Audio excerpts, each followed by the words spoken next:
सहसंयोजक बंध का जैसे ही हेटेरोलिटिक बॉन्ड फ्यूजन कराते हैं बेटा, कार्बोधनायन और कार्बोरेडायन प्राप्त होता है। ठीक है ना, समझ में आ रहा है। और एक बड़ी चीज, विषम विदलन में पूरा एरो हम दिखाते हैं, पूरा एरो ये बताता है कि ये दोनों इलेक्ट्रॉन ले रहा है, और हाफ एरो मीन्स होता है 1 इलेक्ट्रॉन, पूरा एरो मीन्स होता है 2 इलेक्ट्रॉन। तो कौन ले रहा है? ए ले रहा है दोनों इलेक्ट्रॉन। ए पर माइनस चार्ज, बी पर क्या आ गया? प्लस चार्ज आ गया। हम पढ़ रहे हैं सहसंयोजक बंधों का विदलन, इस समय पढ़ रहे हैं। 2 टाइप से बॉन्ड फ्यूजन हुआ, होमो और हेट्रो। होमोलिटिक बॉन्ड फ्यूजन मुक्त मूलक बनता है, हेट्रोलिटिक बॉन्ड फ्यूजन में बेटा कार्बोधनायन और कार्बोरेडायन प्राप्त होता है। चलो सीखते हैं कार्बोकेटायन किसे कहते हैं। कार्बोधनायन के विषय में हमको सीखना है, कार्बोधनायन और कार्बोरेडायन के विषय में हमको बात करना है। ठीक है, सभी लोग तैयार रहें, जो भी टॉपिक हम बता रहे हैं उसको देखते भी रहें। अब हम कार्बोकेटायन सीखेंगे। कार्बोकेटायन, कार्बोधनायन भी कहते हैं इसको, कार्बोधनायन। ठीक है, कार्बोधनायन क्या है बेटा? क्या कहेंगे आप? सहसंयोजक बंध के हेटेरोलिटिक बॉन्ड फ्यूजन करने पर कार्बोधनायन प्राप्त होता है। यह ऐसा धनावेशित परमाणु होता है जिसके बाह्य कोश में या तो 0 इलेक्ट्रॉन बेटा होंगे या तो 6 इलेक्ट्रॉन होंगे, उसी को कार्बोधनायन कहते हैं। एक एग्जाम्पल लेकर हम समझते हैं। ठीक है, एक उदाहरण हम लेते हैं, जैसे दिया है C, यहाँ H, यहाँ भी H, यहाँ Cl। ये क्या है? क्लोरोमेथेन है या मेथिल क्लोराइड है। ये कार्बन से कौन लगा है बेटा? Cl लगा है। Cl कहाँ का एलिमेंट है? पी ब्लॉक का एलिमेंट है, मालूम है? पी ब्लॉक का है ना, हाइड्रोजन फैमिली का एलिमेंट है। फ्लोरीन, क्लोरीन, ब्रोमीन, आयोडीन, और इसकी इलेक्ट्रोनेगेटिव पूरे पीरियोडिक टेबल में फ्लोरीन की इलेक्ट्रोनेगेटिविटी सबसे ज़्यादा होती है, तो उसी फैमिली का क्लोरीन भी है ना। इसके बाह्य कोश में 7 इलेक्ट्रॉन होते हैं, 6 हो गए, एक यहाँ है। तो Cl कार्बन से लगा है, ज़्यादा इलेक्ट्रोनेगेटिव होगा तो क्या करेगा? अपना तो अपना, बगल वाले का भी इलेक्ट्रॉन लेकर निकलेगा। माने इलेक्ट्रॉनों का बंटवारा असमान रूप से हुआ परमाणुओं के मध्य। सहसंयोजक बंध में परमाणुओं के मध्य इलेक्ट्रॉनों का बंटवारा असमान रूप से हुआ। Cl ने क्या किया? अपना तो लिया ही, बगल का भी इलेक्ट्रॉन ले लिया। इसका मतलब Cl के पास माइनस चार्ज, अब 8 इलेक्ट्रॉन बेटा आ गए। 2 2 4 2 6 2 8। और जो CH3 है ना, इसके पास क्या हो गया? प्लस चार्ज आ गया। आ रहा है समझ में? CH3 प्लस और Cl माइनस। ये जो CH3 प्लस है इसी को हम पढ़ रहे हैं। क्या पढ़ रहे हैं? कार्बोधनायन पढ़ रहे हैं। क्या कहेंगे हम?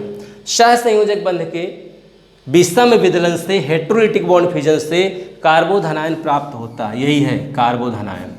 इसको क्या बोलते हैं? Carbocation, carbocation.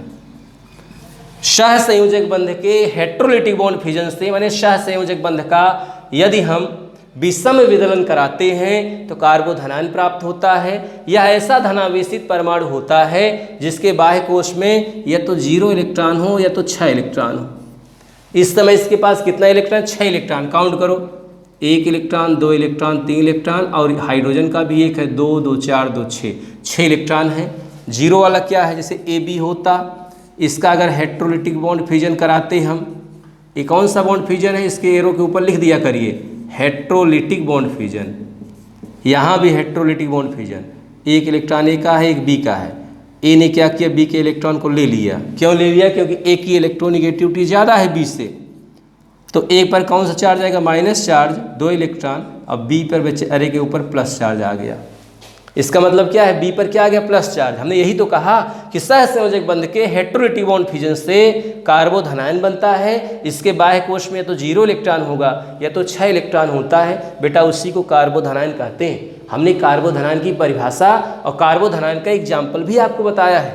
ये क्या है? मेथिल क्लोराइड है। जैसे हेटेरोलिटिक बॉन्ड फ्यूजन किया, मेथिल धनायन बना और Cl माइनस बना, यही क्या है? कार्बोधनायन है।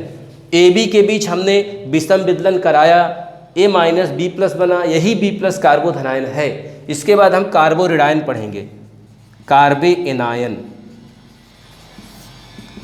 इसको हम कार्बोरेडायन भी कहते हैं, कार्बोरेडायन। कार्बोरेडायन क्या चीज़ है? वही बातें हैं, इसी एग्जाम्पल से काम चलेगा। सहसंयोजक बंध के हेटेरोलिटिक बॉन्ड फ्यूजन से कार्बोरेडायन प्राप्त होता है। कार्बोरेडायन ऐसा ऋणावेशित परमाणु होता है जिसके बाह्य कोश में या तो 8 इलेक्ट्रॉन हो या तो 2 इलेक्ट्रॉन हो। सभी लोग इसको अच्छे से समझें। कार्बेन आयन पढ़ रहे हैं, कार्बोरेडायन हम पढ़ रहे हैं, क्या कहेंगे? सहसंयोजक बंध का हेट्रोलिटिक बॉन्ड फ्यूजन करने पर बेटा कार्बेन आयन बनता है, माने कार्बोरेडायन बनता है। यह ऐसा रेडावेशित परमाणु होता है जिसके पास या तो 8 इलेक्ट्रॉन हो बेटा या तो 2 इलेक्ट्रॉन होते हैं, उसी को हम कार्बोरेडायन के नाम से जानते हैं। ठीक है, समझ में आ रहा है ना? उसके बाद हम सीखेंगे ये जो कार्बोकेटायन है ना, इसके स्टेबिलिटी का क्रम हमको सीखना है।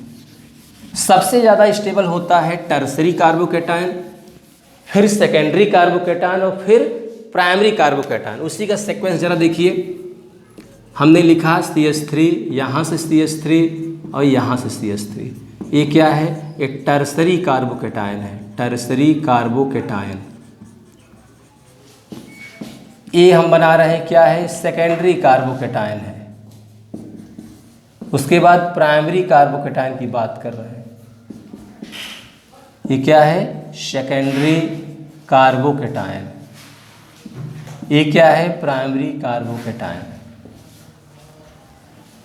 सबसे पहले समझिए टर्सरी कार्बोकेटायन किसे कहेंगे, ध्यान देना।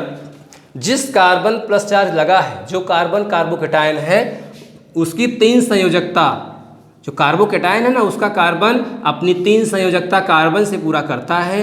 तो ऐसे कार्बन को हम टर्सरी कार्बन और ऐसे कार्बोकेटायन को हम टर्सरी कार्बोकेटायन कहते हैं। सेकेंडरी कार्बोकेटायन क्या है?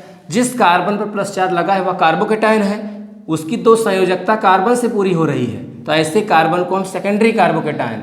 और जिस कार्बन पर प्लस लगा है ना, वह अपनी 1 संयोजकता कार्बन से पूरा कर रहा है, ऐसे कार्बोकेटायन को हम प्राइमरी कार्बोकेटायन कहते हैं। कैसे बनाए कार्बोकेटायन? आपने कहा सहसंयोजक बंध के हेट्रोलिटिक बॉन्ड फ्यूजन से। सहसंयोजक बंध रहा होगा, विषम विदलन कराया होगा हमने, फिर कार्बोकेटायन तैयार होगा, अभी बताए थे आपको। सबसे ज़्यादा स्टेबल टर्सरी होता है, फिर सेकेंडरी, फिर प्राइमरी। क्यों होता है उसको हमको समझना है। कंपटीशन में आता भी है, कई बार IIT और नीट की परीक्षाओं में पूछा भी गया है कि tertiary carbocation is more stable then secondary carbocation stable then primary carbocation. तो क्यों होता है उसी को समझना है। इसके 2 फैक्टर हैं, 2 या 3 फैक्टर हैं। पहला है +I ग्रुप, दूसरा फैक्टर यहाँ से है स्टेरिक हिंड्रेंस, स्टेरिक हिंड्रेंस, तीसरा फैक्टर है हाइपर कंजुगेशन।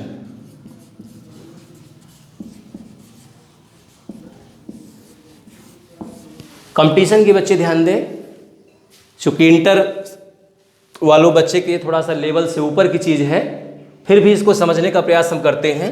टर्सरी कार्बोकेटायन जो है ज़्यादा स्टेबल है, उसका कारण क्या है? ध्यान दें, जिस कार्बन पर प्लस लगा है उससे 3 CH3 लगे हैं। जो CH3 होते हैं ना, उसको हम बोलते हैं क्या?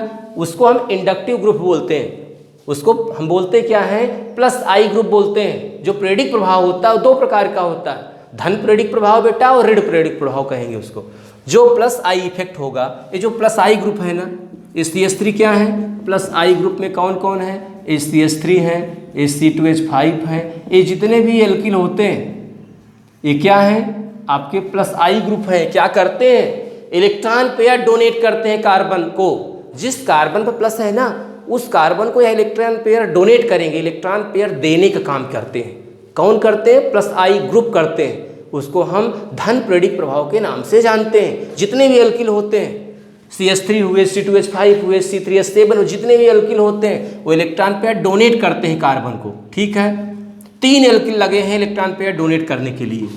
यहाँ 2 एल्किल लगे हैं, यहाँ 1 एल्किल लगा है। ये कौन है? CH3 +I ग्रुप है।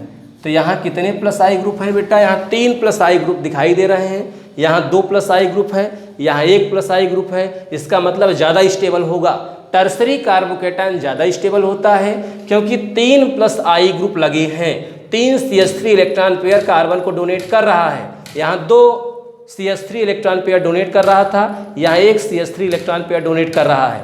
इसका मतलब हुआ टर्सरी कार्बोकेटायन जो होता है वो ज़्यादा स्टेबल होता है सेकेंडरी से, उससे ज़्यादा होगा प्राइमरी से। सबसे ज़्यादा स्टेबल टर्सरी कार्बोकेटायन होगा, फिर सेकेंडरी होगा। टर्सरी कार्बोकेटायन जो होता है ज़्यादा स्टेबल होता है, फिर सेकेंडरी कार्बोकेटायन, फिर प्राइमरी कार्बोकेटायन। कारण इसका यही है, यहाँ जो है तीन प्लस आई ग्रुप लगे हुए हैं, CH3 CH3 CH3 कौन है? प्लस आई ग्रुप हैं जो हमेशा इलेक्ट्रॉन पेयर डोनेट करते हैं। किसको? जिस कार्बन पर प्लस है ना उसी को इलेक्ट्रॉन पेयर देने का काम करते हैं, ठीक है। और इसमें कितने प्लस आई ग्रुप हैं? 2। इसमें कितने प्लस आई ग्रुप हैं? CH3 एक ही तो है। तो जितने ज़्यादा प्लस आई ग्रुप होंगे बेटा उसकी स्टेबिलिटी उतना ही ज़्यादा होगी। तो हमने एक फैक्टर प्लस आई ग्रुप से दिखा दिया कि टर्सरी कार्बोकैटायन ज़्यादा स्टेबल होता है, फिर सेकेंडरी, फिर प्राइमरी। एक फैक्टर से सिद्ध किया है इसकी स्टेबिलिटी। क्या बता रहे हैं? यह स्टेबिलिटी का आर्डर है। स्टेबिलिटी, कार्बोकैटायन की स्टेबिलिटी का आर्डर आपको सिखा रहे हैं। कार्बोकैटायन के स्टेबिलिटी का आर्डर बता रहे हैं। कार्बोधनायन के स्थायित्व का क्रम की चर्चा कर रहे हैं। इंपॉर्टेंट टॉपिक, बहुत ही महत्वपूर्ण, सब लोग ध्यान दें। टर्सरी कार्बोकैटायन ज़्यादा स्टेबल, फिर सेकेंडरी, फिर प्राइमरी। दूसरा स्टेरिक हिंड्रेंस। स्टेरिक हिंड्रेंस में हुआ जिस कार्बन पर प्लस लगा है ना उसके तीनों तरफ भारी भारी ग्रुप लगे हैं। भाई हाइड्रोजन की तुलना में CH3 बड़ा है ना, 3 ग्रुप साइड से धक्का दे रहे हैं, सपोर्ट कर रहे हैं, लगे हैं, उसी को स्टेरिक हिंड्रेंस कहते हैं। तो कहीं न कहीं 3 लोग लगे हैं, यहाँ 2 ग्रुप लगा, यहाँ 1 ग्रुप लगा, तो स्टेरिक हिंड्रेंस इसका ज़्यादा होगा, माने स्टेबिलिटी भी इसकी ज़्यादा होगी। 2 हो गया। तीसरा हाइपर कंजुगेशन। किसी भी कार्बोकैटायन के स्टेबिलिटी को बताने के लिए हाइपर कंजुगेशन एक फैक्टर है जो स्टेबिलिटी को बताता है। तो हाइपर कंजुगेटिंग स्ट्रक्चर, उसका एक सूत्र होगा, जिस भी यौगिक की जितना हाइपर कंजुगेटिंग स्ट्रक्चर होगा वह उतना ही ज़्यादा स्टेबल होता है। हमने लिखा है hyper conjugating structure proportional to stability. इसका फार्मूला होगा N+1, जहाँ N क्या है? Number of hydrogen atom.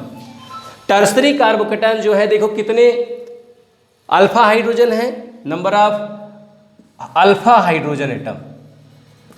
इस कार्बन से कितने कार्बन लगे हैं? 1 2 3। कितने हाइड्रोजन है जरा देखो? ये अल्फा कार्बन, ये अल्फा कार्बन, ये अल्फा कार्बन, ये 9 अल्फा हाइड्रोजन है यहाँ।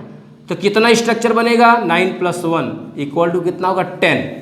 इसकी 10 संरचनाएं बनेगी। सूत्र है hyper conjugating structure equal proportional to stability. जिसका हाइपर कंजुगेटिंग स्ट्रक्चर ज़्यादा होगा उसकी स्टेबिलिटी भी ज़्यादा होगी। और हाइपर कंजुगेटिंग स्ट्रक्चर निकालने का जो फार्मूला है N+1 होता है, जहाँ N number of alpha hydrogen atom. Alpha hydrogen atom किसे कहते हैं? ध्यान दें, जिस कार्बन पर प्लस लगा है ना वह जितने कार्बन से लगा है सब अल्फा कार्बन है। कार्बोकैटायन से लगा हुआ carbon alpha carbon, alpha carbon, alpha carbon. और अल्फा कार्बन से लगा hydrogen alpha hydrogen, alpha hydrogen, और ये अल्फा हाइड्रोजन। फार्मूला क्या है? N+1। कितने अल्फा हाइड्रोजन है? 9 में 1 जोड़ दो बेटा 10। इसकी 10 संरचनाएं बनेंगी। इसका काउंट करो। अल्फा कार्बन यहाँ, अल्फा कार्बन यहाँ, कितने अल्फा हाइड्रोजन? 6। ये नहीं जोड़ा जाएगा क्योंकि अल्फा कार्बन से लगा हुआ हाइड्रोजन अल्फा हाइड्रोजन होता है। इसकी 7 संरचनाएं बनेंगी। इसकी बनेंगी कितना? 4 बनेंगी।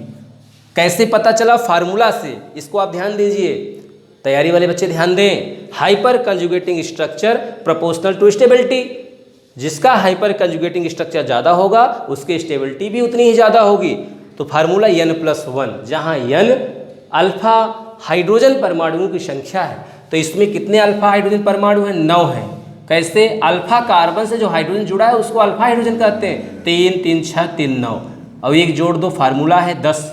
इसकी 10 संरचनाएं बनेगी, इसका 7 बनेगा, इसका 4 बनेगा। इसीलिए बेटा टर्सरी कार्बोकैटायन ज़्यादा स्टेबल होता है, फिर सेकेंडरी, फिर प्राइमरी, क्योंकि टर्सरी कार्बोकैटायन की 10 हाइपर कंजुगेटिंग स्ट्रक्चर बनता है, इसका 7 सेकेंडरी कार्बोकैटायन का 7 हाइपर कंजुगेटिंग स्ट्रक्चर, इसका 4 हाइपर कंजुगेटिंग स्ट्रक्चर बनता है। इसको हम हिंदी में अतिसंयुग्मन कहते हैं। ये जो हाइपर कंजुगेशन पढ़ रहे हैं ना उसको हम अतिसंयुग्मन कहते हैं। अतिसंयुग्मन, संयुग्मन नहीं कर रहे, अतिसंयुग्मन। ठीक है, आ रहा है समझ में? हमने आपको एक पॉइंट अच्छे से बताया है, इसका अभ्यास आप करते रहिए, बहुत ही अच्छा करेंगे आप। ठीक है, इसके बाद हम शुरू करते हैं।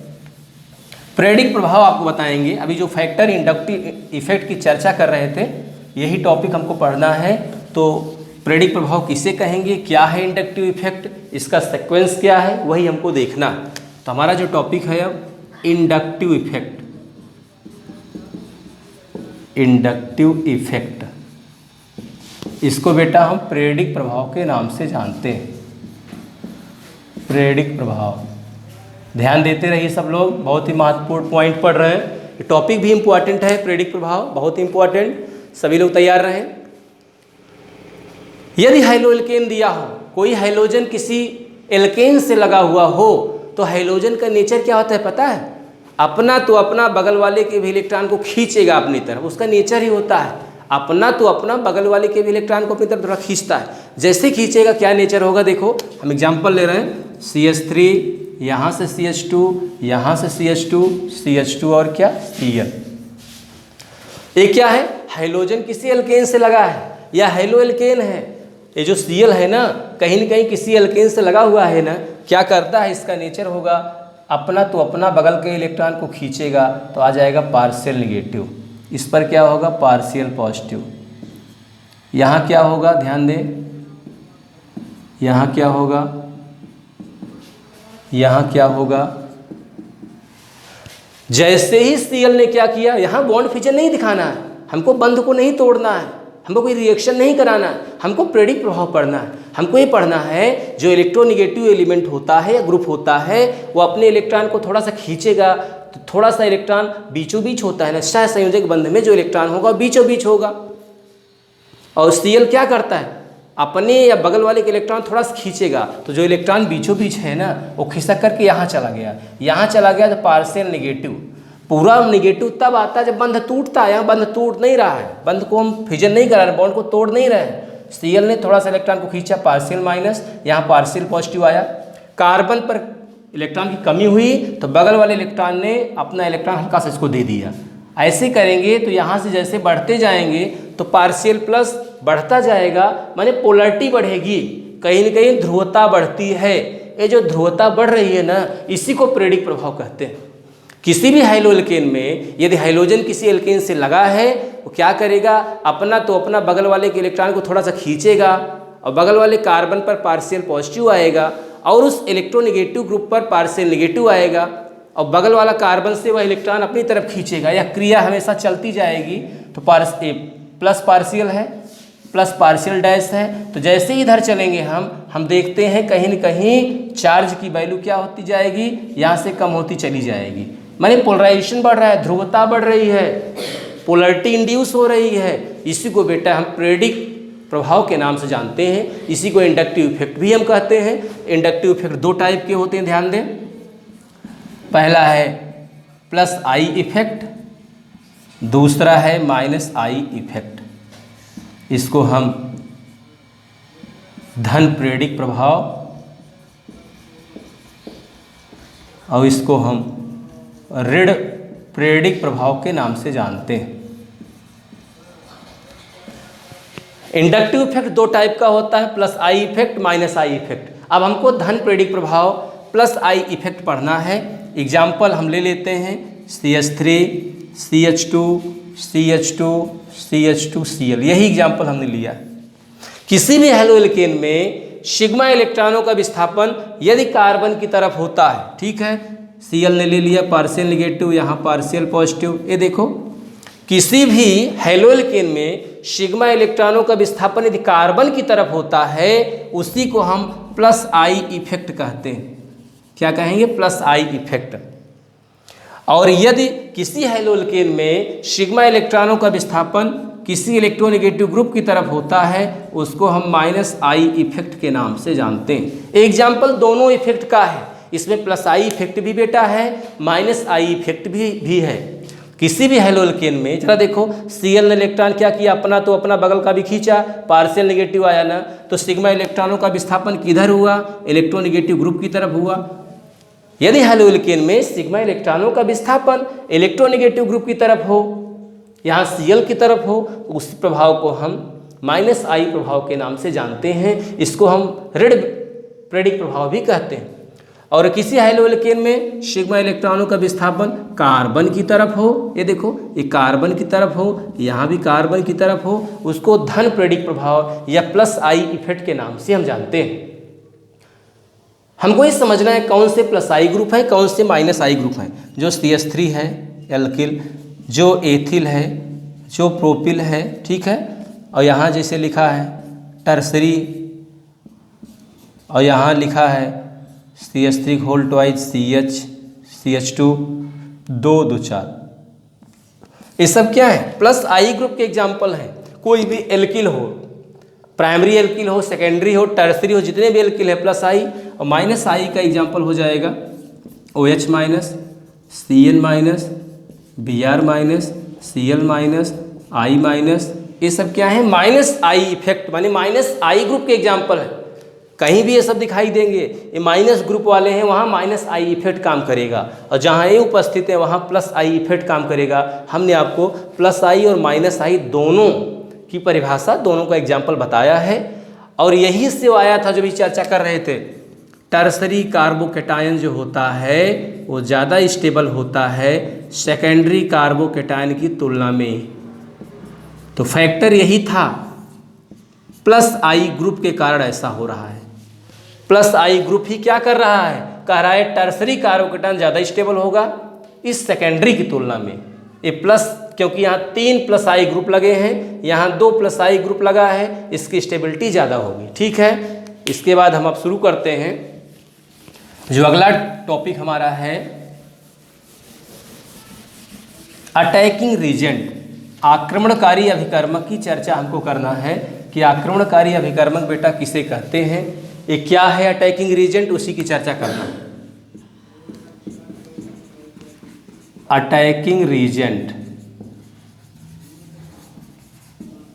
इसको बेटा हम आक्रमणकारी अभिकर्मक के नाम से जानते हैं। किसी भी रिएक्शन में इसका बड़ा महत्व है। अगर किसी रिएक्शन में आक्रमणकारी अभिकर्मक नहीं है बेटा तो वह रिएक्शन पॉसिबल नहीं है, प्रोडक्ट का फॉर्मेशन भी ठीक से नहीं होगा।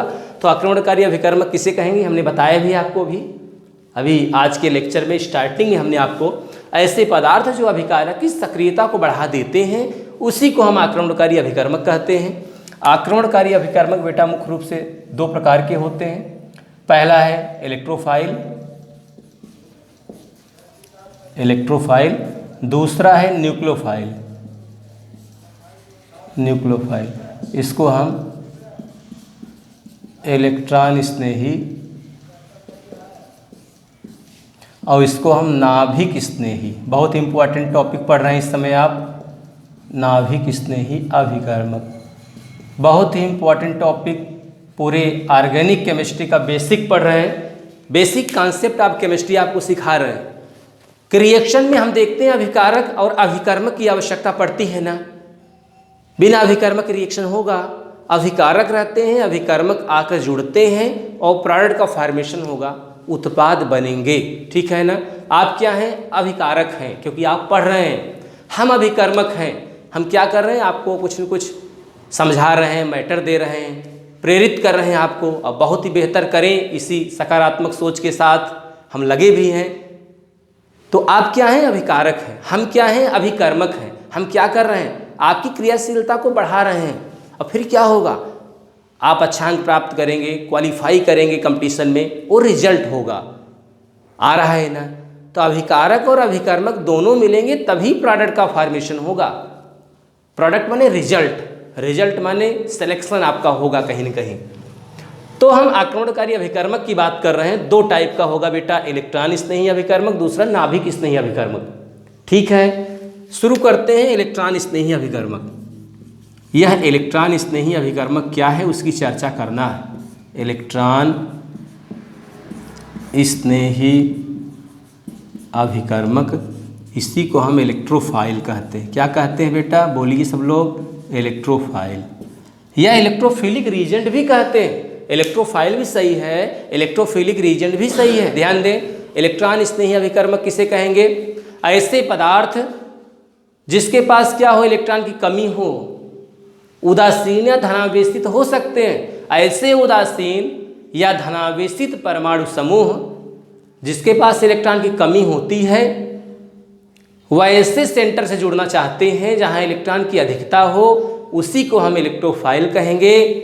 Dose cationic or neutral species which have the deficiency of electron. ऐसे धनावेशित या उदासीन परमाणु समूह जिनके पास इलेक्ट्रॉन की बेटा कमी होती है उसी को हम इलेक्ट्रॉन स्नेही अभिकर्मक कहते हैं। उदाहरण की बात करते हैं, कौन कौन से इलेक्ट्रोफाइल हैं, जैसे Cl पर प्लस लगा है, ठीक है, Br पर प्लस लगा है, I पर प्लस लगा है, ठीक है, कोई एल्किल है प्लस लगा है, ये तो धनावेशित हो गए। उदासीन में Bf3 है, AlCl3 है, ठीक है, RMgX है ग्रिग्नाल्ड अभिकर्मक, ये सब क्या है, ये सब इलेक्ट्रोफाइल है। इलेक्ट्रॉन की कमी है, प्लस माने इलेक्ट्रॉन की कमी, जहाँ प्लस चार्ज हो या कोई चार्ज ना हो लेकिन इलेक्ट्रॉन की कमी हो। कैसे पता चला इलेक्ट्रॉन की कमी है, देखो यहाँ Bf3 बोरान के बाह्य कोश में होते हैं 3 इलेक्ट्रॉन, परमाणु क्रमांक 5 है, यहाँ F, यहाँ F, यहाँ F। इस समय बोरान के पास 6 इलेक्ट्रॉन है, बॉन्ड फॉर्मेशन के बाद 2 इलेक्ट्रॉन की कमी है तो यह इलेक्ट्रोफाइल है। जिसके पास इलेक्ट्रॉन की कमी होती है उसी को इलेक्ट्रोफाइल कहते हैं। इसको हम इलेक्ट्रॉन लविंग कहते हैं। इलेक्ट्रॉन से स्नेह कौन करेगा, जिसके पास इलेक्ट्रॉन की कमी होगी वही तो इलेक्ट्रॉन से स्नेह करेगा, समझ रहे हैं ना। इसको हम इलेक्ट्रॉन लविंग भी कहते हैं। इलेक्ट्रोफाइल जिसके पास प्लस चार्ज हो या न्यूट्रल हो, कोई चार्ज ना हो लेकिन इलेक्ट्रॉन की कमी हो, कमी दिखाई भी दे, प्लस वाला तो दिखाई दे रहा है, कोई चार्ज नहीं है तब भी आप चेक कर लो कि इसका अष्टक नहीं पूरा है। बाह्य कोश में 3 इलेक्ट्रॉन है बोरान के, तो F से आग जुड़ गया। इस समय बॉन्ड फॉर्मेशन के बाद बोरान के पास 6 ही इलेक्ट्रॉन बचे हैं, इसको हम इलेक्ट्रोफाइल कहते हैं। दूसरा आता है न्यूक्लियोफाइल, उसको हम नाभिक स्नेही अभिकर्मक कहते हैं। ध्यान दें, ऐसे पदार्थ जिसके पास इलेक्ट्रॉन की अधिकता हो वह माइनस चार्ज भी हो सकता है या उदासीन भी हो सकता है। ऐसे भी कह सकते हैं those neutral or anionic species which have electron rich center. जिसके पास इलेक्ट्रॉन की अधिकता हो वह उदासीन या ऋणावेशित हो सकता है। जैसे हम कहते हैं न्यूक्लियोफाइल, नाभिक स्नेही अभिकर्मक को बेटा हम न्यूक्लियोफाइल कहते हैं। न्यूक्लियस लविंग, जो न्यूक्लियस से लव करता हो, स्नेह करता हो। तो न्यूक्लियस से कौन स्नेह करेगा, न्यूक्लियस के पास प्लस चार्ज होता है और उस प्लस से माइनस वाला ही आकर के जुड़ना चाहेगा। इसका मतलब होगा न्यूक्लियोफाइल के पास माइनस चार्ज होता है, वह वहाँ जाकर जुड़ता है जहाँ इलेक्ट्रॉन की कमी हो, माने जहाँ प्लस चार्ज हो, ठीक है। तो हम नाभिक स्नेही अभिकर्मक का एग्जाम्पल लेते हैं, ठीक है। जैसे आपका Cl माइनस हुआ, Br माइनस हुआ, I माइनस हुआ, OH माइनस हुआ, Cn माइनस हुआ, आपका अमोनिया न्यूट्रल में, ठीक है, RnH2 हुआ, H2O हुआ। ये क्या है, ये आपके नाभिक स्नेही अभिकर्मक कहलाते हैं। जिसके पास बेटा माइनस चार्ज हो या कोई चार्ज ना हो लेकिन इलेक्ट्रॉन की अधिकता हो। जैसे एग्जांपल हम बात करते हैं NH3 की बात करते हैं। नाइट्रोजन का परमाणु क्रमांक बेटा 7 होता है, बाह्य कोश में 5 इलेक्ट्रॉन होंगे, 3 इलेक्ट्रॉन बॉन्ड फॉर्मेशन में होंगे, 2 इलेक्ट्रॉन बचे हैं, तो इसका अष्टक पूरा है। इसीलिए क्या है, न्यूक्लियोफाइल है।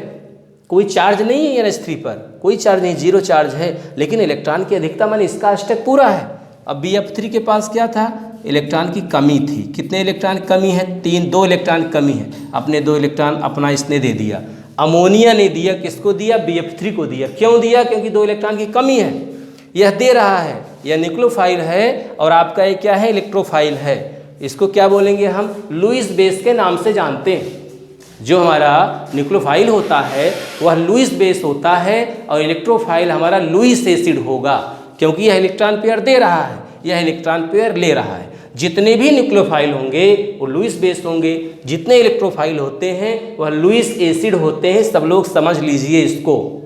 तो हमने आपको बताया कि आक्रमणकारी अभिकर्मक किसे कहते हैं। आक्रमणकारी अभिकर्मक के प्रकार में 2 टाइप का होता है, इलेक्ट्रोफाइल और दूसरा न्यूक्लियोफाइल। तो हमने इलेक्ट्रोफाइल किसे कहते हैं उसके एग्जाम्पल को बताया, न्यूक्लियोफाइल किसे कहते हैं उसके एग्जाम्पल को हमने आपके सामने रखा है। आशा है कि आपको यह वीडियो अच्छा लगा होगा। इस वीडियो को बार बार देखिए, लाइक और सब्सक्राइब करिए। जो बच्चे अभी तक सब्सक्राइब इस चैनल को नहीं किए हैं वो तुरंत चैनल को सब्सक्राइब करें, लाइक भी करें, जिससे हम जो वीडियो अपलोड करें वो आपको तुरंत मिलता रहे, बीच में हमारा क्रम गड़बड़ ना हो। ऐसे ही हम पूरे केमिस्ट्री को जो है कई पार्ट में बना रहे हैं। आपको हम ईथर भी बता दिए हैं, अब फिनाल शुरू कर रहे हैं रेगुलर क्लासेज में। अब बीच बीच में जो स्पेशल क्लास होगा उसमें हम ऑर्गेनिक रिएक्शन में आज हम क्रियाविधि आपको बताए, इसके बाद जो अगला लेक्चर स्पेशल आएगा उसमें आपको हम बताएंगे टाइप्स ऑफ रिएक्शन क्या है, कितने टाइप के रिएक्शन होते हैं, उसका एग्जाम्पल, उसका रिएक्शन देख करके आप पहचान जाएंगे किस टाइप का रिएक्शन है। 4 टाइप का रिएक्शन होता है मुख्य रूप से, सब्स्टिट्यूशन, एडिशन, एलिमिनेशन, रीअरेंजमेंट। चारों रिएक्शन कहते किसे हैं, रिएक्शन को देख करके हम पता लगाएंगे कौन सा रिएक्शन है। ठीक है, उसकी क्रियाविधि भी हमको सीखना है, अभी हमको रिजोनेंस भी सीखना है।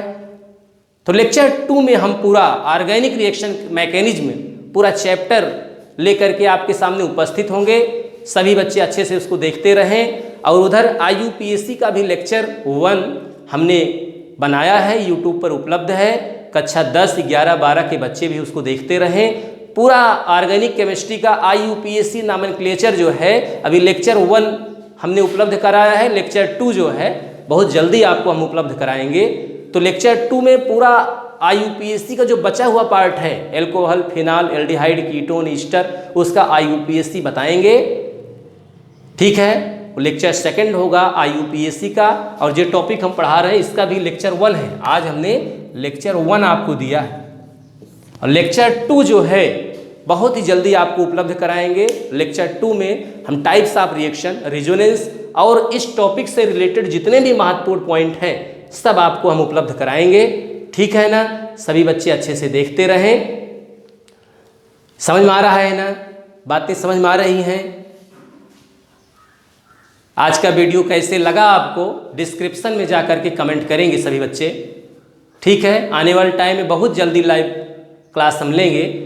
नेटवर्क की समस्या होने के कारण ही रविवार हमने दिन रखा था, लाइव क्लास नहीं दे सके, इसके लिए हमें खेद है। ठीक है, ऐसे ही आप वीडियो को बार बार देखते रहें जिससे हमारा मनोबल बढ़े और बेहतर हम करें। ठीक है, धन्यवाद।